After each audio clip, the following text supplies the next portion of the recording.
In this video, I'm going to walk through example E8-11, the last example on the problems for class, April 16th. Here we're given John Adams Company's inventory purchases and sales for the month of April.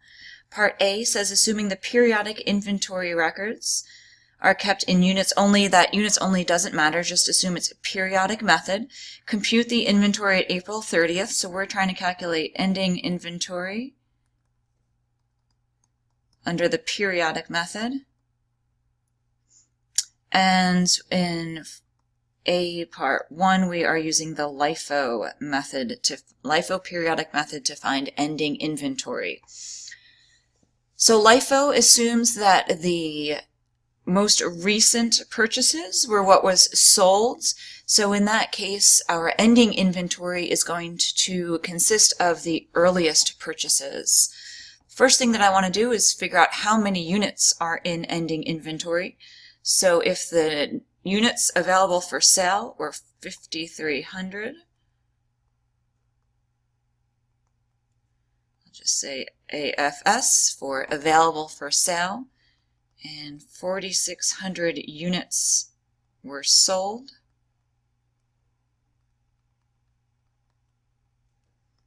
That means that we have 700 units we're accounting for in ending inventory on April 30th.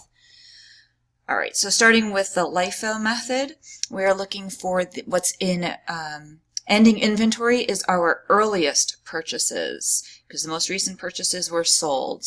So we start with the 600 units from the April 1st.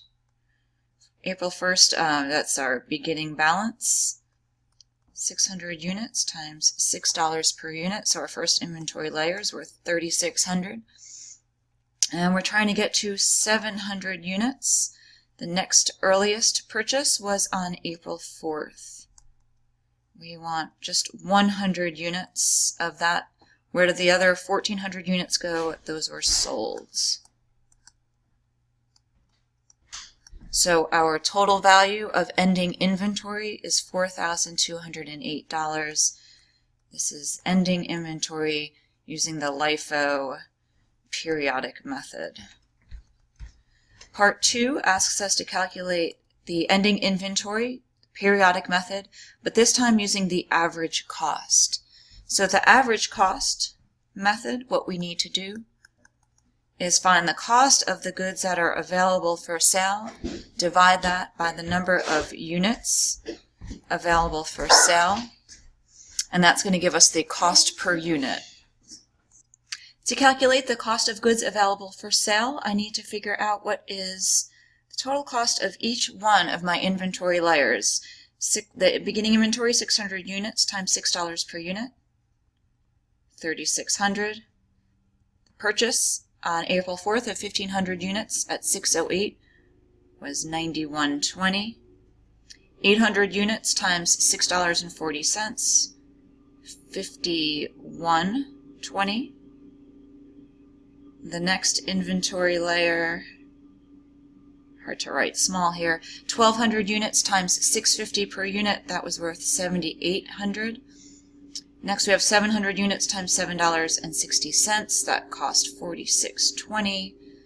And finally, purchase of 500 units at 679 cost 33.95.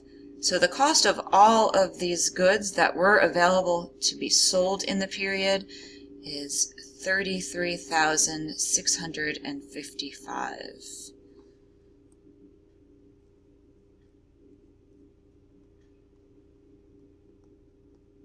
We want to divide this by the number of units that were available for sale. That is given here as 5,300. So when I divide 33,655 by 5,300, I get a cost per unit, a weighted average cost per unit of $6.35. This is the cost that I'm going to use to calculate both ending inventory or cost of goods sold if that were asked. Here we're only asked for the ending inventory, so I'm going to take the average cost per unit of $6.35, multiply by the number of units in ending inventory,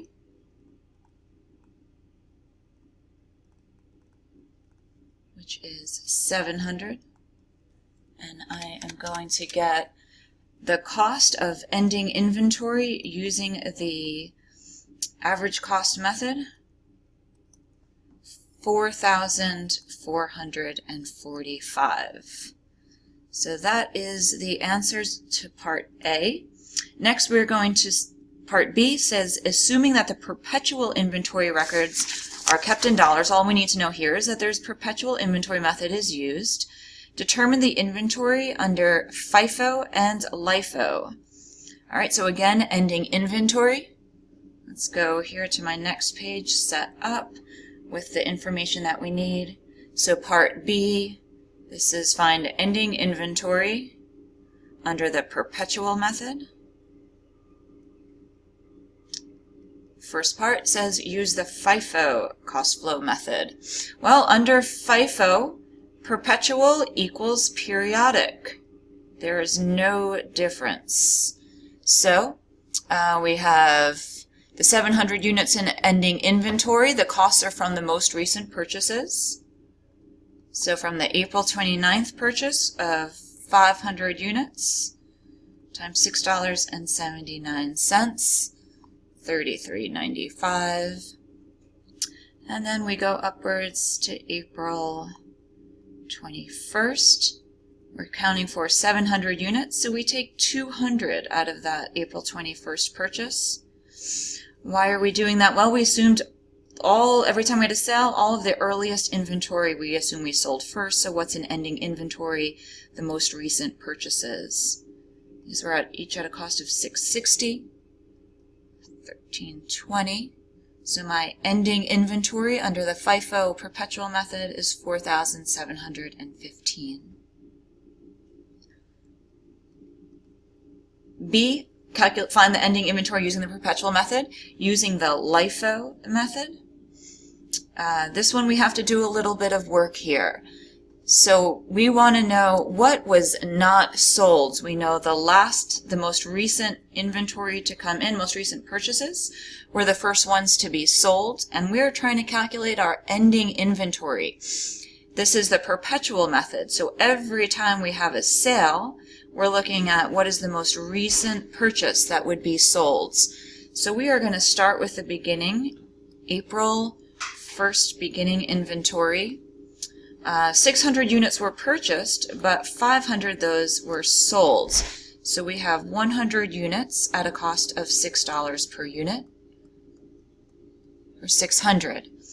From that April 4th purchase, we purchased 1,500 units and we sold 1,400 of them. So we have 100 units left.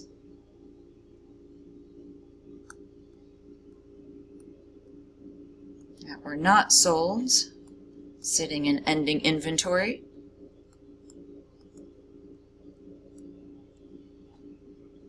And then from the April 8th purchase,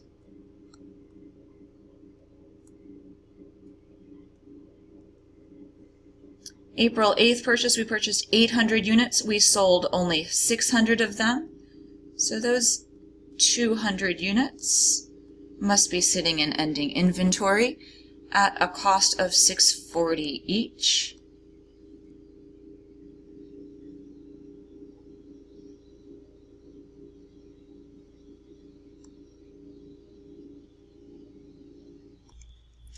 This gives us a cost of $1,280.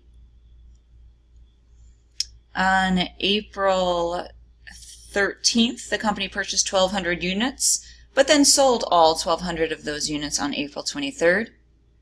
On April 21st, the company purchased 700 units, and they sold 900. So what happened on that sale?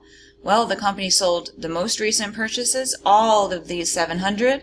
Then they went into the ending inventory, or the inventory at the time, and sold 200 from here, from the April 8th purchase. So what we need to do is now cross out this stuff. These 200 units were sold on April 27th. We didn't know at the time that we were going to sell them. So now that we know that, we cross that out. And what do we have left? So we've caught up to everything that's been sold.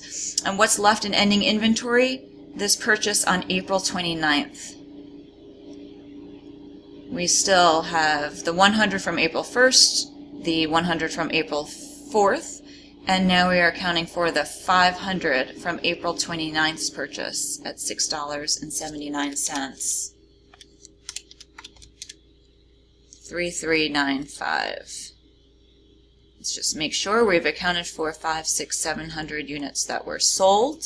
That's, or sorry, 700 units that are in ending inventory. That's exactly what we've expected. And when we sum this up, 1208, we get $4,603. That's the cost of our ending inventory under the LIFO perpetual method. Okay, so we've done part B, LIFO and FIFO, ending inventory perpetual.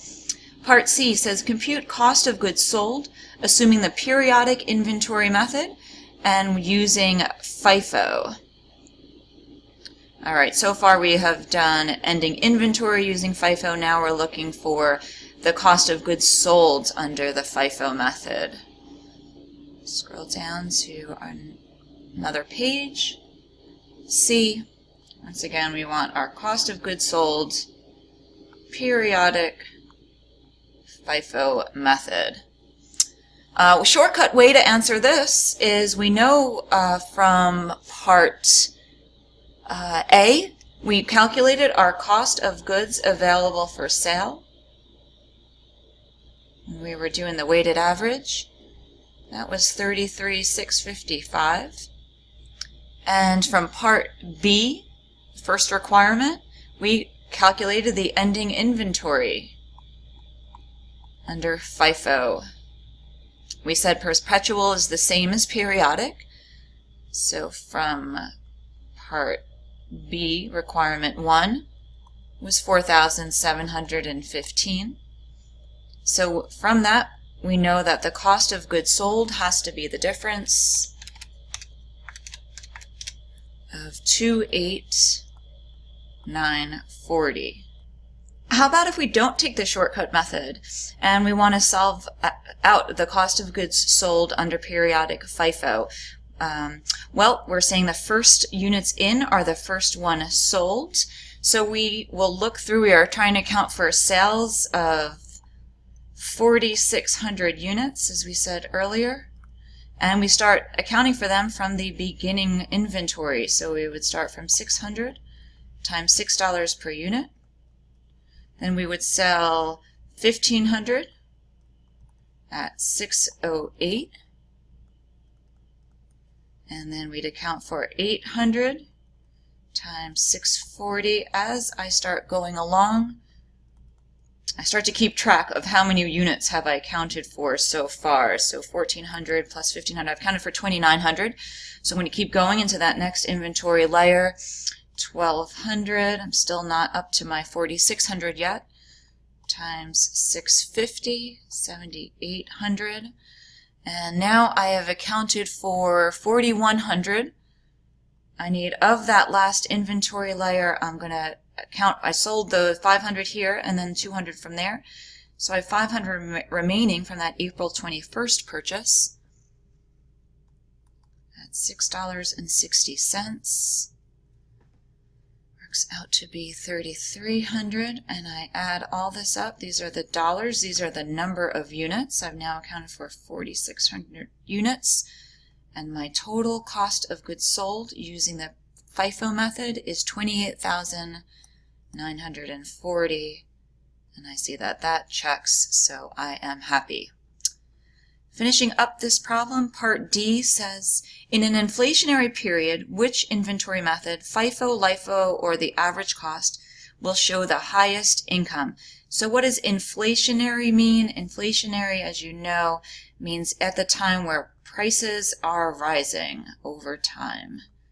That is typically how prices move over time. You might have an occasional decrease, but over long periods of time, typically prices are going to be increasing.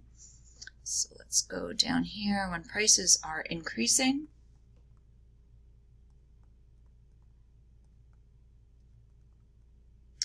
which inventory cost flow method includes those higher prices are going to be in your more recent, your most recent purchases. Which inventory captures the most recent purchases in costs of goods sold? That one would be the LIFO method.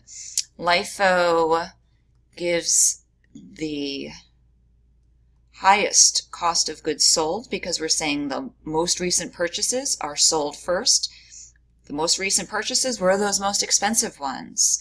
The highest cost of goods sold, and therefore if cost of goods sold is the highest, it will be the lowest net income.